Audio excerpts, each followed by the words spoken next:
¿Qué tal, amigas y amigos? Bienvenidos una semana más a este canal televisión y a este programa Con Más Salud. Hoy vamos a visionar el spot de la campaña de vacunación contra la gripe 2015, porque ¿quién no ha padecido una gripe en su vida? Bueno, lo importante es prevenirla y una de las formas es vacunarse. Después de ello vamos a estar hablando con dos fisioterapeutas, Víctor Santana y Patricia Carrasco, sobre ergonomía e higiene postural, porque es importante una buena y correcta posición para evitar muchos problemas de espalda. Sin embargo, vamos a empezar ya con nuestro primer invitado, Joaquín Ramírez, para hablar de Gestalt y el mundo de los sueños.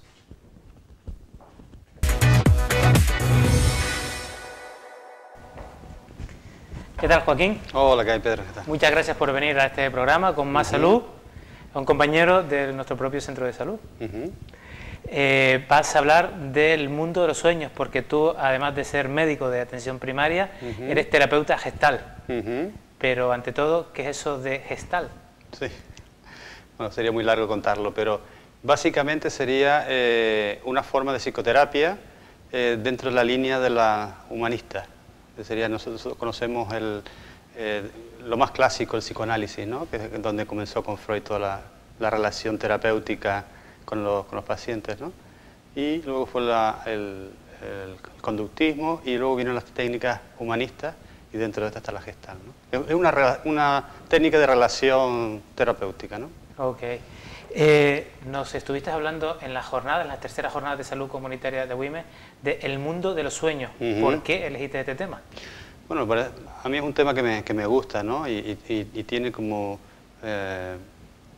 mucho desde la historia, ¿no? Desde los griegos con los oráculos, desde todas las civilizaciones que han querido como encontrar respuestas a través de los sueños, ¿no? Y es un tema, yo creo que es muy interesante para tocar, ¿no? Para usar. Hombre, ha tenido bastante aceptación, según pudiste comprobar.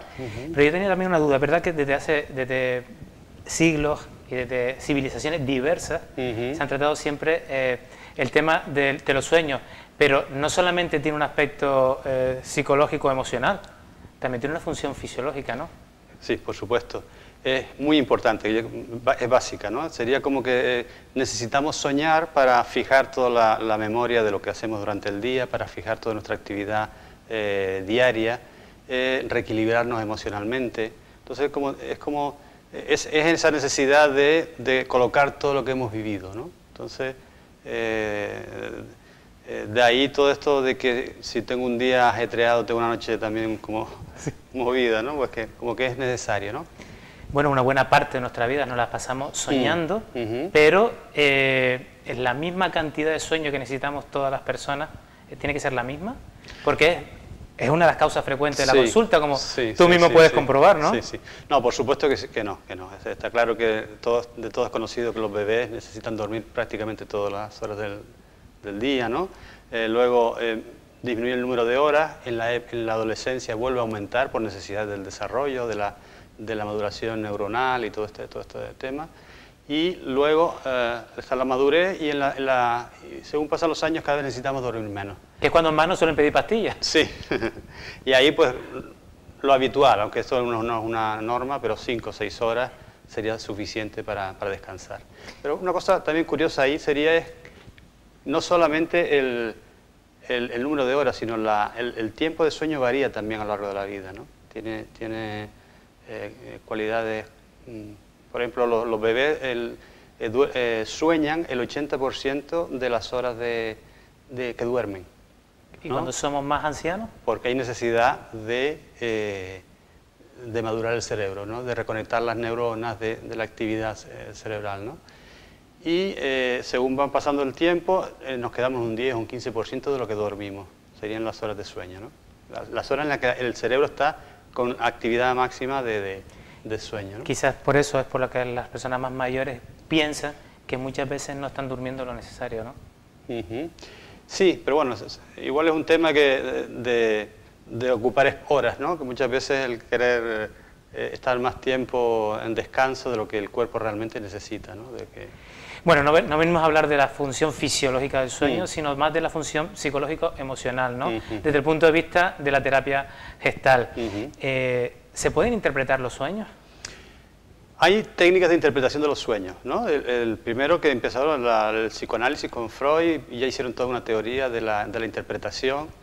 Y es una forma en la cual el técnico o el asesor que está con esta persona interpreta a través de los elementos que hay en el sueño, ¿no? Nosotros no trabajamos desde esa forma, nosotros tenemos más desde la Gestalt. La diferencia que tiene es que quiere que la persona encuentre sus propias soluciones, no tanto que dependas del técnico que te va a dar la solución, ¿no? Entonces, consideramos al sueño como una pantalla en blanco donde proyectamos todas nuestras emociones, necesidades, deseos, ¿no? Están ahí. Interpreto, por tanto, que desde el punto de vista de la Gestalt se quiere interpretar globalmente a la persona, o sea, el sueño dentro del contexto completo de la persona, mientras que quizás las otras técnicas es como cuando te encuentras los libros por aquí y dice, si se me caen los dientes, pues es que no sé qué, si sueñas con boda es que te va a pasar no sé qué cosa, como si fuese una cosa más común a todo el mundo. Y quizás usted lo hace más desde el punto de vista del individual, pero en la globalidad de la persona. Todo el sueño son elementos de la persona, el sueño en completo, incluso aunque hayan elementos externos, aunque te encuentres con tu padre, aunque en ese sueño aparezca un asesino, sea lo que sea, todos los elementos son parte de tu personalidad. A veces una personalidad más claramente fácil de reconocer, pero muchas veces también toda esa parte oscura que no queremos ver también se proyecta, que es lo interesante del trabajar los sueños, ¿no? El poder encontrar esas partes que yo no quiero ver o no se me apetece, o esta parte, ¿no? Como las pesadillas. Las pesadillas serían, sí, es un sueño muy agitado, que tiene que ver muchas veces con crisis existenciales en la persona, cuando hay una decisión, cuando hay algo en la cual no puedo tomar en un momento determinado las riendas, pues entonces ahí pueden aparecer sueños de mucha ansiedad. El sueño intenta solucionar lo que me está pasando, el sueño al fin y al cabo es un intento de solución de ese problema. Cuando lo consigo resolver, al día siguiente me despierto perfectamente, igual con una sonrisa, ¿no? Y cuando no, el nivel de ansiedad me despierta. Pero eso a nivel emocional, ¿no? Y después también están las pesadillas propias de un día de fiebre o de una enfermedad o algo que pueda alterar de alguna forma el sueño también, ¿no? La calidad del sueño. Hombre, en consonancia con que está dentro del contexto de la persona, es que siempre soñamos en primera persona. Nunca soñamos en tercera persona, que no estamos viendo durmiendo, sino que nosotros hacemos la acción de ese sueño, ¿no? Sí, hay una conciencia de que estamos dormidos, sí. Tiene que haber esa conciencia de estar ahí.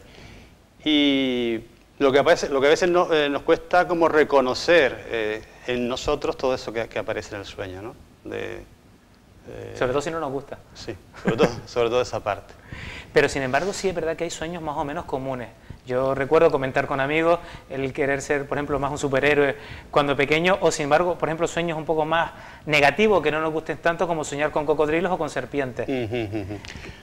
Hay patrones que se repiten, que pueden tener, y el técnico cuando lo ve puede darle un sentido, puedes reconocerlo, ¿no? Pero nos interesa más lo que la persona descubre en él, no tanto lo que yo le pueda decir, lo que significa, sino qué encuentra o qué descubre la persona en eso. Entonces, la técnica consistiría, te dije que era una proyección en una pantalla, o sea, mi personalidad la proyecto ahí, ¿no? Entonces, la técnica que nosotros usamos es identificarme con esos elementos, darle voz a esos elementos, de tal forma que recupero la proyección. O sea, que digamos hacerlo consciente. Hacerlo consciente. O sea, que podemos obtener cosas de los sueños. Sí, claro, claro. Es decir, realmente la idea de todo eso es conseguir material útil para nosotros en el sentido de pues, soluciones a problemas que a lo mejor no encontramos con claridad o a veces incluso cuando nos sentimos perdidos, estados así que puede estar uno con una angustia existencial, pues como poder encontrar un camino. Todo esto lo podemos encontrar, que al fin y al cabo es en nosotros mismos, ¿no? Es una forma de recuperarla, ¿no? Me surge otra pregunta. Sí. A veces hemos tenido sueños desde la infancia, pero que se nos sigue repitiendo a lo largo de la vida. ¿Eso por qué ocurre? Esas son situaciones inconclusas. Es decir, yo cada vez trabajamos con una necesidad que se cumple, y una vez que se cumple desaparece la necesidad y entra otra, y así se produce un ciclo de necesidades, ¿no? Así nos va ocurriendo toda la vida. Toda la vida, está constantemente en un ciclo. Entonces, cuando un ciclo no se cierra, se produce una situación inconclusa. Queda almacenado ahí esperando solución. Entonces, nuestro inconsciente, nuestra necesidad de reequilibrarnos, de buscar nuestra salud, hace que esas situaciones repitan y repitan y repitan. Y muchas veces cuando trabajas uno de estos sueños, te das cuenta del significado de este sueño, se va aplacando y desaparece, ¿no? Como que ya la situación ahí se ha resuelto, ¿no? Eso también está pues casi en el mismo nivel de cuando una persona está pasando por una mala temporada, un proceso adaptativo o un proceso de estado de ánimo no muy bueno, de mucha ansiedad. Sí suele tener sueños, además de pensamientos, suele tener sueños más, más negativos que positivos, ¿no? Entonces también está en la globalidad de lo mismo, ¿no? Sí.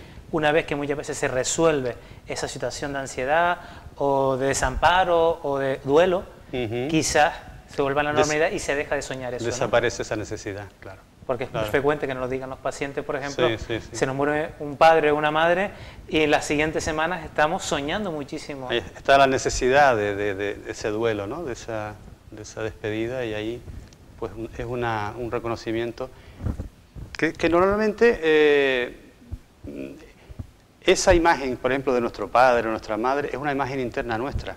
Aunque nosotros reconozcamos ahí a nuestro padre, es la imagen interna internalizada que tenemos de nuestro padre. Y esa es la que tenemos que sanar, ¿no? Como esa despedida de esa situación, ¿no? Bueno, pues esto da para mucho. Si quieres, otro día venimos y hablamos un poquito más del tema de los sueños y nos vamos adentrando un poquito más en lo que nos vas diciendo tú de este tema.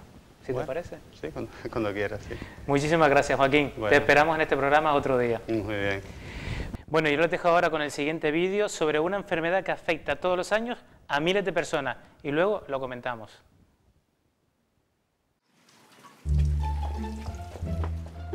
Ay, Servando, el tiempo está cambiando. Vamos a vacunarnos contra la gripe. No, yo no me vacuno, que luego me da más fuerte. ¿Pero qué dice, viejo chiflado? ¿Cómo te va a dar más fuerte después de vacunarte? Eso es lo que decía mi madre. Ay, si fuésemos a hacer caso a todo lo que decía tu madre, tú y yo no estaríamos casados. En eso sí teníamos que haberla escuchado, vaya. Servando, vamos a vacunarnos y así nos quedamos más tranquilos. Que a nuestra edad una gripe puede complicarse y crearnos problemas. Y yo quiero disfrutar de la vida. Venga, vamos a vacunarnos y después nos vamos al cine. Que yo no quiero ir al cine. ¿Tampoco quieres vacunarte y te vas a vacunar? ¡Ja! ¡Ja, no! Para protegerse de la gripe, la clave es vacunarse. Campaña anual de vacunación contra la gripe. Consejería de Sanidad del Gobierno de Canarias. Acaban de ver el spot de la campaña contra la gripe que este año tiene como protagonista a los queridísimos Panchita y Servando, personajes populares del programa Enclave de Ja. Ya saben ustedes que si quieren vacunarse simplemente tienen que acudir a los centros de salud que les corresponde y allí pueden vacunarse, sobre todo aquellas personas con factores de riesgo o con enfermedades crónicas o los mayores de 65 años como Panchita y Servando.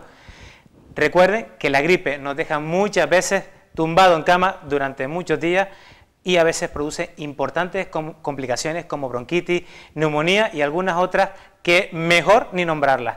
Les esperamos en los centros de salud para que puedan vacunarse de la gripe. Tú también haces posible este programa. Contacta con nosotros a través del Facebook, en facebook.com/conmassaludtv o a través del correo electrónico conmassaludtv@gmail.com.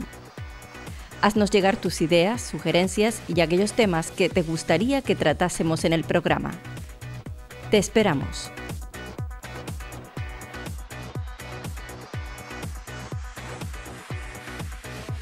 Bueno, estamos en el último tramo ya del programa con Víctor Santana Alonso, fisioterapeuta de IRENET, del Instituto de Reeducación Neurológica y Traumatológica. ¿Qué tal, Víctor? Hola, Pedro, ¿qué tal? Te hemos traído aquí para hablar de un tema muy importante que tú lo vives en el día a día de tu consulta, pero nosotros también los médicos. Estamos hablando de la higiene postural, pero las lesiones que se producen por una mala higiene postural. Así es, como bien dices, la higiene postural es muy importante en nuestra vida diaria y en nuestros trabajos, porque de ella va a depender un poco que tengamos o no lesiones de nuestra espalda, ¿no? ¿Qué es la higiene postural? Pues son todas las medidas que podemos adoptar para tener una buena alineación de la columna y tener una buena, que llamamos ergonomía, que todos los ejercicios y todas las posturas que hagamos pues no nos haga perjudicar nuestra espalda, ¿no? Como ya que lo has traído, ¿qué te parece si nos explicas un poquito en qué consiste la columna? Sí. Y así pueden entendernos mejor los telespectadores. Eso es. Bueno, la columna es una estructura ósea. Está formada por una vértebra, 7 vértebras cervicales, 12 vértebras dorsales y 5 vértebras lumbares. Luego tenemos... Que son la zona blanca que estamos viendo ahí, la zona más blanca, así es, ¿no? La zona más blanca es la zona ósea, es decir, el hueso, y luego en medio de cada hueso, en medio de cada vértebra, tenemos una estructura cartilaginosa que es el disco intervertebral. Cuando hablamos, mucha gente habla de las hernias de disco, pues se refiere a esto, a que el disco se hernia hacia afuera, ¿no? A esta especie de almohadilla que queda entre vértebra y vértebra, así ¿no? es una estructura cartilaginosa cuya función es almohadillar o dar un poco de soporte y de hacer que nuestras cargas pues no vayan a rozar las vértebras una con las otras, ¿no? Y también esta elasticidad y movimiento un poquito a esa columna, ¿no? Sí, sobre todo amortiguar lo que es los movimientos de la columna, ¿no? Entonces hay que decir que si explicamos bien un poco a nuestros pacientes en qué consiste la columna y cuáles son los movimientos que debemos evitar, pues tenemos mucha batalla ganada, como yo digo, ¿no? Entonces yo siempre me gusta explicar que dentro de la columna es un caparazón que está protegiendo a nuestra médula, ¿vale? La médula es este cordón amarillo que vemos aquí, que es la estructura que va a llevar la información del sistema nervioso desde nuestro cerebro a todo el cuerpo, ¿vale? La médula es un cordón que va dentro de la columna y esa médula va soltando a cada nivel de la vértebra, va soltando una raíz nerviosa a cada lado del cuerpo. Como si fuesen pequeños cables. Son pequeños cables, así para que la gente lo entienda un poco, que son los que van a llevar la información sensitiva y motora a diferentes partes del cuerpo. Que en la columna que tienes en la mano es la zona amarilla que está ahí, ¿no? Eso es, esta zona amarilla que tenemos aquí está representada por los nervios. Esta zona rojita son pequeñas arterias que también están a lo largo de la columna.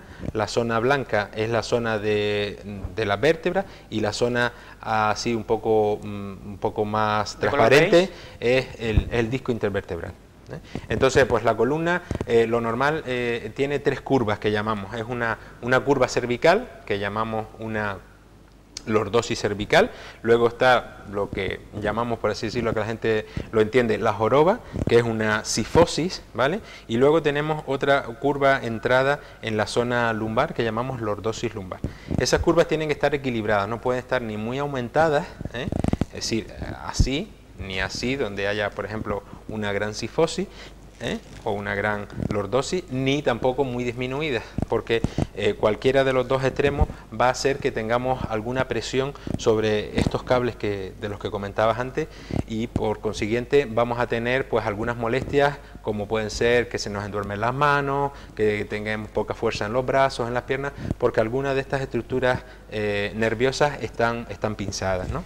Estás hablando de lordosis, estás hablando de cifosis, que son las curvaturas normales que tiene la columna, pero después también hay alguna anormal, que es la escoliosis, que sería la desviación lateral de la columna, que sí debe estar completamente recta, si lo vemos de frente, ¿no? Eso es, si miramos desde el punto de vista anteroposterior que llamamos, o de frente, pues una escoliosis es que la columna está pues así, ¿no? Para que la gente lo vea, está desviada, está muchas veces formando una S, porque son curvas que se van compensando, y entonces eso tampoco es bueno.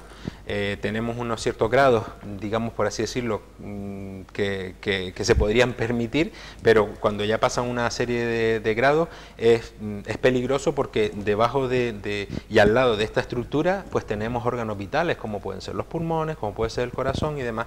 Entonces pues es importante que la columna esté alineada en los dos planos, vista desde lateral, como estamos viendo aquí, para que no haya ninguna curva de las que nombramos antes alterada, y vista de forma frontal, que no haya escoliosis. Estamos hablando de la parte ósea, de una parte nerviosa que va por dentro de la columna, pero por fuera de ello también hay determinados ligamentos y músculos, que es, digamos, la parte que más trabajan los fisioterapeutas, ¿me equivoco?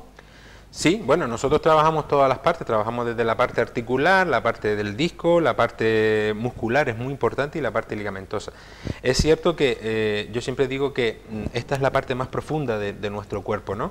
Y luego estas curvas van a depender de que estén bien o mal de los músculos. Si aquí van anclados unos músculos de forma longitudinal y de forma transversal, que si esos músculos están pues o muy débiles o muy contracturados, van a hacer que tiren más de un lado de la columna o de otro, ¿vale? Con lo cual eso nos va a dar los problemas que pues te vas a encontrar en consulta, que te encuentras muchas veces en tu consulta, ¿no? Ya que hablas de esos músculos débiles, una de las causas es que no estemos haciendo ejercicio físico o que estemos muchas veces sentados sin hacer ejercicio físico, y algunas personas cuando llegan a la consulta nos dicen, pero si es que no he hecho ningún esfuerzo y me está doliendo la espalda. Así es, yo siempre digo que tan malo es hacer mucho ejercicio físico como no hacer nada. Más grave es no hacer nada, ¿no? ¿Por qué? Porque los músculos deben tener lo que llamamos una forma, un tono muscular que llamamos, ¿no? Entonces, si no hacemos ejercicio, ese músculo está como muy débil. Vamos, que tenga un mínimo de fuerza. Un mínimo de fuerza y un mínimo de volumen, por así, o de presencia, para que la gente lo entienda, ¿no? Entonces, ¿qué pasa cuando no hacemos ejercicio? Esos músculos están debilitados y nuestra columna está, pues, derrumbada, por así decirlo, ¿no? Entonces, es importante hacer ejercicio y, sobre todo, evitar, como decimos nosotros, los factores agravantes para que la columna no esté, digamos, torcida, para que todas esas estructuras nerviosas tengan una buena salida por sus agujeros, por la anatomía que tienen, y no se pince ningún nervio y no, por consiguiente no produzca ningún dolor, ¿no? Claro, si tengo una musculatura fuerte, puedo mantener más recta esa columna. Efectivamente, la musculatura tiene que estar fuerte de forma bilateral, porque no podemos tener una musculatura fuerte de un lado solo del cuerpo, porque si no estaría la columna torcida hacia un lado. Y aquí es donde yo quería llegar, porque cuando un paciente viene a una consulta por un dolor en la zona cervical o en la zona dorsal o en la zona lumbar, no todo se soluciona con pastillas. No, yo cada día estoy un poco más contento de cómo, en este caso, médicos como tú están abriendo un poco su visión ante la fisioterapia, porque es muy importante la colaboración que podamos tener en este caso, con los centros de salud y las consultas de los médicos, ¿no?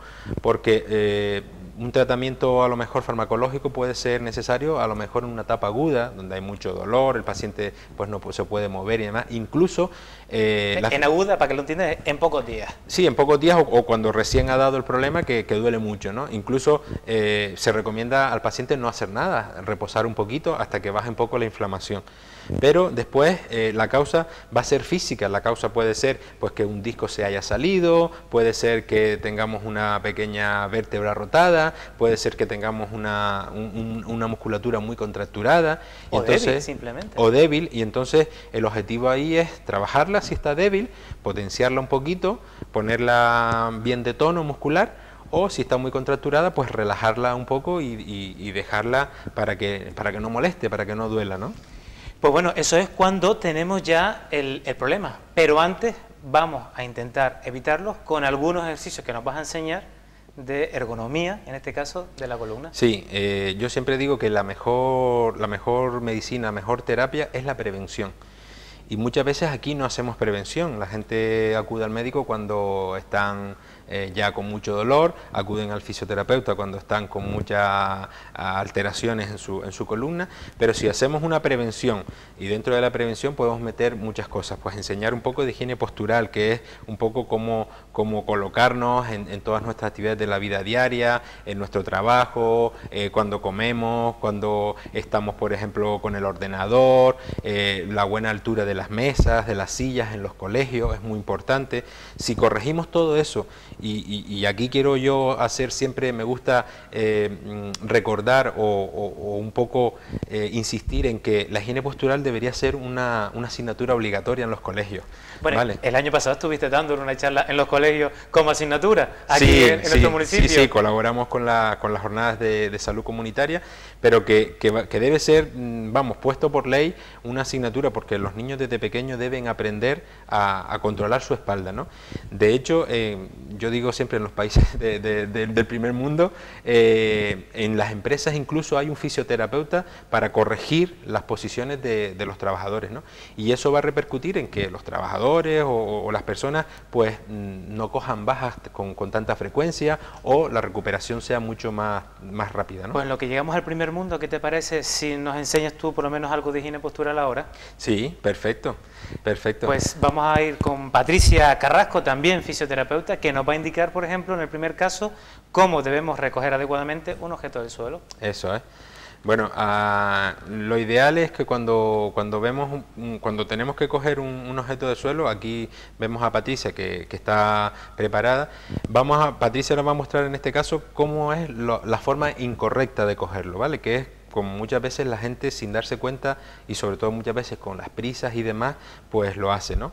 En este caso vemos a Patricia que está de pie, va a coger un objeto que está en el suelo, y ella se va agachando, pero si ustedes se dan cuenta, vemos que no dobla las rodillas, y la espalda baja de una articulación de la cintura con mucha tensión, ¿vale? Y luego, si a eso le sumamos el peso del propio objeto que está en el suelo, y luego tira hacia arriba, si no utiliza pues unos mecanismos que son, sobre todo utilizando el peso de las piernas y demás, pues se puede lesionar, ¿vale?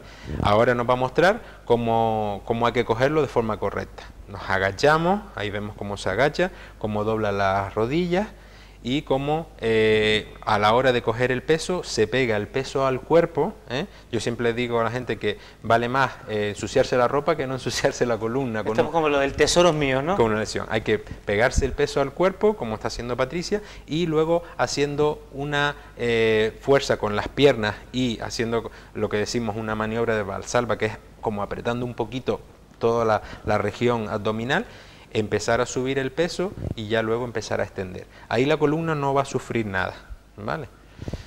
Importante. Segundo ejemplo, ¿te parece? Sí. En este caso, cómo sentarse, pero también muchas veces una postura que cada vez más frecuente, que es cómo sentarse y utilizar un móvil o una tablet al mismo tiempo. Sí, bueno, ahora estamos teniendo con las nuevas tecnologías, sobre todo el uso de tabletas, el uso de móviles, el WhatsApp y demás, que ves a la gente casi en la calle que no levanta la cabeza, estábamos teniendo muchos problemas aparte del dedo, que tenemos muchos problemas. Bueno, y algunos que nos damos algún tortazo en alguna bueno, farola. Aparte de eso, tenemos muchos problemas de cervicalgia, ¿vale? ¿Por qué? Porque, como les decía al principio, la columna, sobre todo a nivel cervical, no debería estar forzada ni doblada. Está tan inclinada, ¿no? Tan inclinada, que muchas veces estamos así. Aquí lo vamos a poner, ¿no? Entonces, ¿qué pasa? Que cuando está muy inclinada cualquier sector de la columna, en este caso la cervical, hay un aumento de presión en los discos de esta zona, y los discos muchas veces, como lo estamos presionando aquí, pues tienden a huir hacia atrás, y en esa huida van a tropezarse con las raíces nerviosas. Y tú nombrabas al principio las amarillas, y ¿no? Es donde se van a presionar y en donde pueden aparecer pues las hernias discales, pinzamientos y demás, ¿no? Que algunas personas lo que notan son pues hormigueo en las manos, por ejemplo, o que están acolchadas. Eso es. Entonces, pues bueno, ahí vemos a Patricia cómo está mal sentada y utilizando pues el móvil. Vemos que está con la columna fuera del apoyo de la silla, está, como decimos nosotros, escurrida, que muchas veces más de uno lo hacemos cuando estamos en casa viendo la tele y demás, que nos ponemos bien pero terminamos en la parte de abajo del sillón, ¿no? Sí, más o menos. Y bueno, ahí está sufriendo la zona de la columna dorsal, la columna lumbar y como dijimos anteriormente, la columna cervical, ¿no?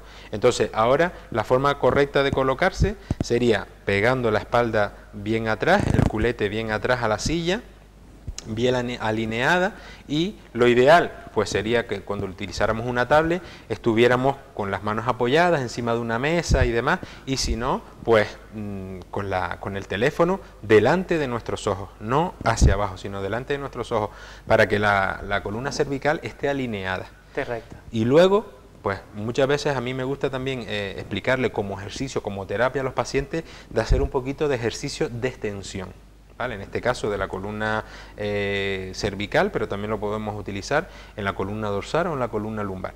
¿A qué me refiero? Que siempre todas las actividades que nosotros hacemos en nuestra vida diaria, pues comer, ordenador, escribir, siempre lo hacemos todo en flexión, con el consiguiente aumento de presión en la zona de los discos, como expliqué antes. En la zona anterior de los discos. En la zona anterior de los discos, ¿vale? Y entonces, como gimnasia, porque claro, no se trata tampoco de ponernos a mirar el móvil mirando al techo, ¿no? Pero como gimnasia y como estiramiento podemos hacer siempre un ejercicio de extensión. Yo siempre le recomiendo a la gente que varias veces al día, sobre todo gente que está mucho tiempo en oficinas, en ordenadores y demás, pues que paren un poquito y hagan un poquito de extensión.